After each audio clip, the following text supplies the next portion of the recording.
In front of me is Motorola Moto G7, and let me show you how to activate camera timer on the following device.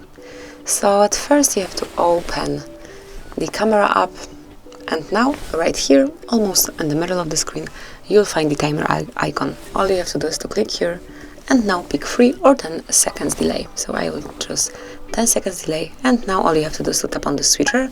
Here you can see the countdown, so after 10 seconds the picture will be grabbed.